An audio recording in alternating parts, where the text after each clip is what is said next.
brochettes de surlonge marinée avec une salade verte, vinaigre balsamique et un gâteau au carreau. Ça, c'est pour les repas.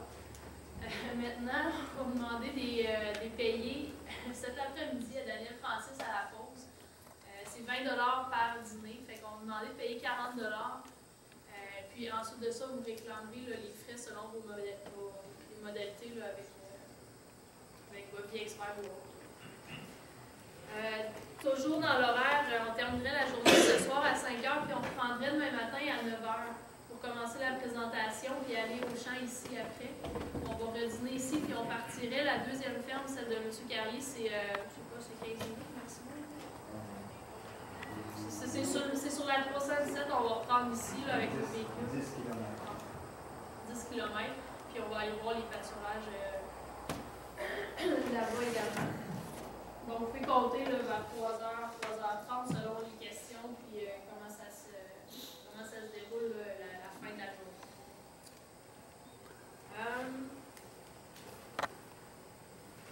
Un mot sur la formation, mise en contexte. Profitez pour accueillir ceux qui arrivent. Bonjour. Bienvenue, bonjour. Bonjour. Bonjour. Bonjour tout le monde.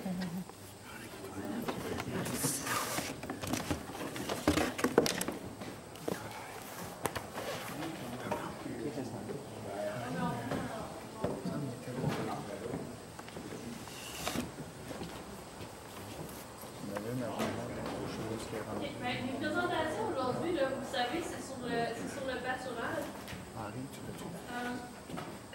Dans la région, pour vous donner une idée, on a au dernier recensement de 2010, la fiche que les producteurs remplissent là, pour les données du ministère, c'est fait en 2010, on a 917 entreprises maintenant pour toute la région.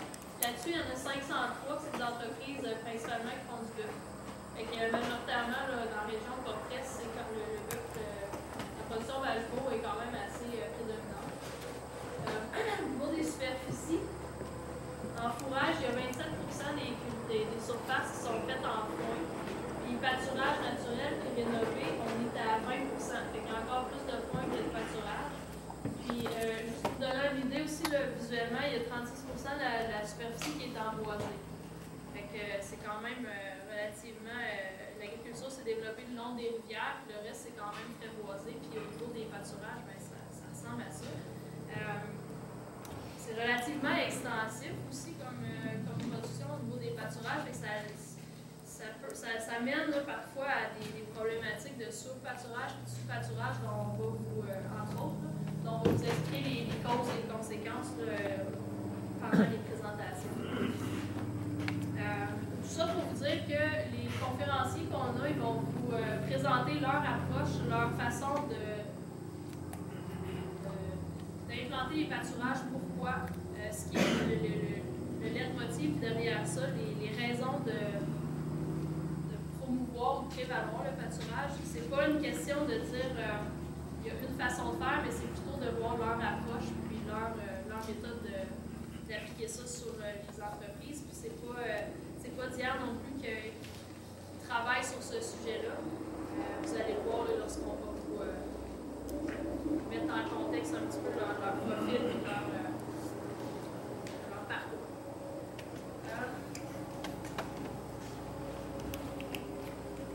Je suis allée un petit peu dans le désordre. Un mot sur la sécheresse, ben, vous savez, là, il y a eu des courriels qui ont circulé à travers la province qu'on cherchait du foin. En tout cas, qu'on voulait savoir s'il y avait du foin disponible.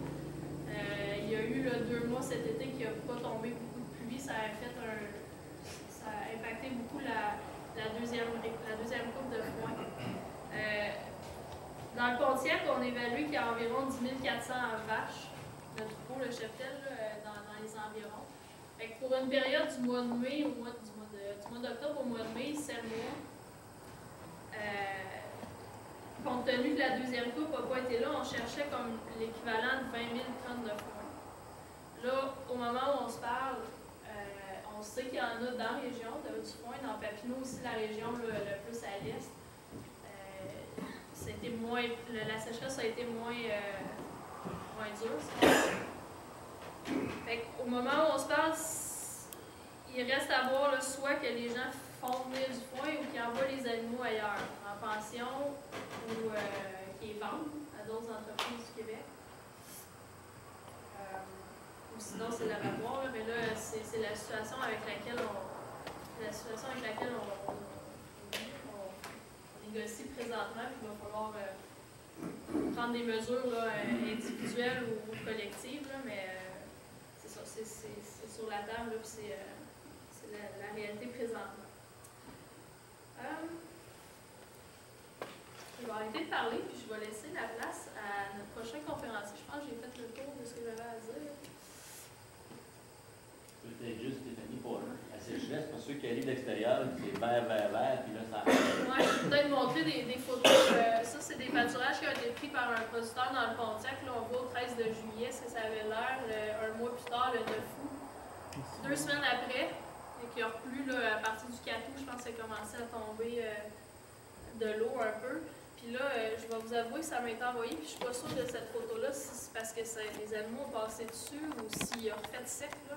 Mais on peut voir quand même, c'est surtout les deux photos en diagonale, l'évolution, qu'il y a eu une reprise. Fait ici, où la sécheresse avait été moins pire, ça a repris, passablement. Là, ça va être à voir les rendements, s'ils vont être un petit peu meilleurs parce qu'il n'y a pas eu la deuxième coupe, ou si c'est carrément là, retardé, puis ça va rester dans le négatif, on va dire, pour l'année. Ça, c'était les champs de maïs.